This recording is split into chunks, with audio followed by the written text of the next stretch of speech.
The invitation to my wife's office party arrived weeks in advance, but I wasn't exactly eager to go.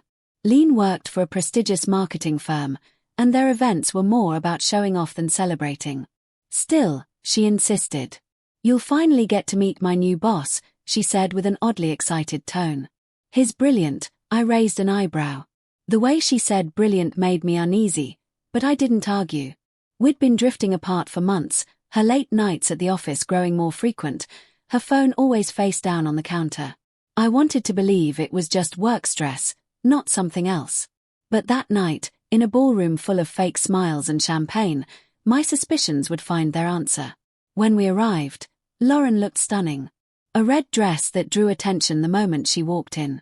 Heads turned, and among them stood her boss, Eric Masters. Tall, confident, with a kind of arrogance money and power tend to breed. "Evan," Lauren said, dragging me toward him. "This is Eric." He looked me up and down before smirking. "Ah, the husband," he said, shaking my hand with just enough grip to remind me he thought he was superior. "Lawrence told me all about you." The emphasis in his voice made my skin crawl. I forced a polite smile and replied, "Funny, she hasn't told me much about you." Lauren laughed nervously, but Eric didn't. He just sipped his drink, his eyes drifting down her dress before landing back on me. That moment told me everything I needed to know. As the evening went on, I watched him closely. He was the kind of man who thought charm excused disrespect, talking too loud, laughing too long, touching people casually like he owned the place. And Lauren, she kept brushing it off, laughing at his jokes, letting him stand too close.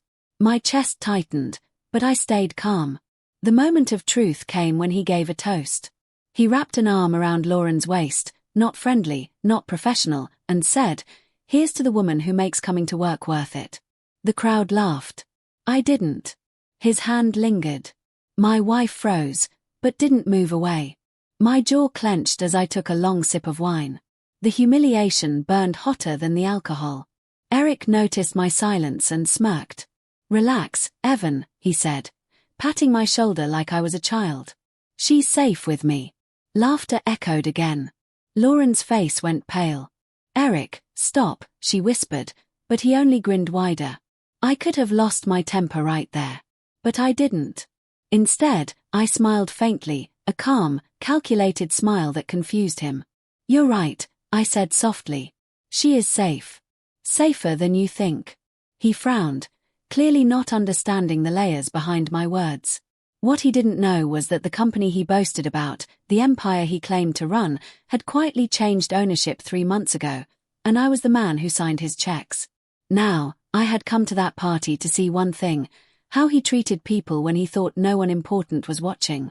Later that night, he grabbed the MIC again to brag about his incredible team. He pointed to Lauren and said, "And this one here, my right hand, couldn't do it without her." The crowd applauded. He smirked, clearly enjoying himself. "Of course," he added, looking at me. "Some people get jealous of our chemistry." I could feel everyone's eyes on us. Lauren's hands shook. I stepped forward slowly and said, "Mind if I say a few words?" He grinned, handing me the MIC like a man too drunk on his own ego. "Be my guest, husband of the year." The room chuckled.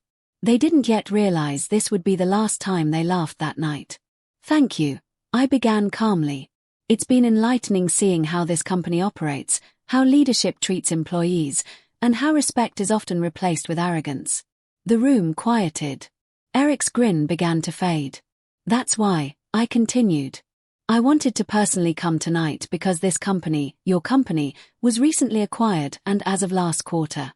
I paused, letting the silence thicken. "I'm the new owner." A collective gasp spread through the room. Eric's face drained of color. "That's not funny," he said weakly. I handed him a folded document for my jacket. "Official confirmation." "It's not a joke," I said. "You report to me now." The crowd erupted in murmurs. Lauren covered her mouth, speechless. Eric stammered. You can't just." "Oh, I can," I interrupted. "And I will." My tone stayed even. Professional, effective immediately. "You're suspended pending investigation for workplace misconduct. Starting with your behavior tonight." HR executives in the room exchanged glances. Eric stood frozen, unable to move.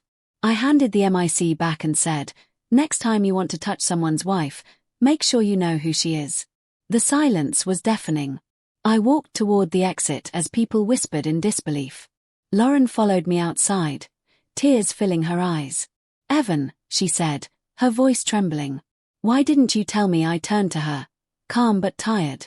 "Because I wanted to see the truth. Who you become when you think I'm just your husband, not someone who could change your world in one sentence." She tried to take my hand, but I stepped back. "You let him disrespect us both. You laughed along.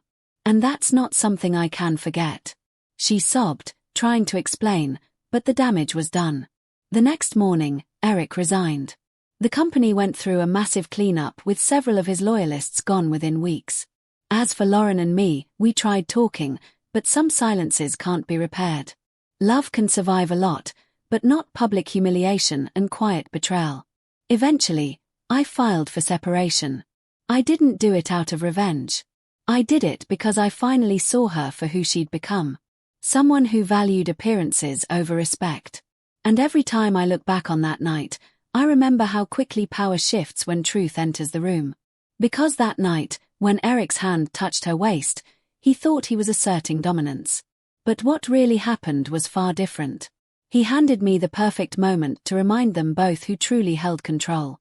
I didn't yell. I didn't fight. I just told the truth. And it burned brighter than any revenge.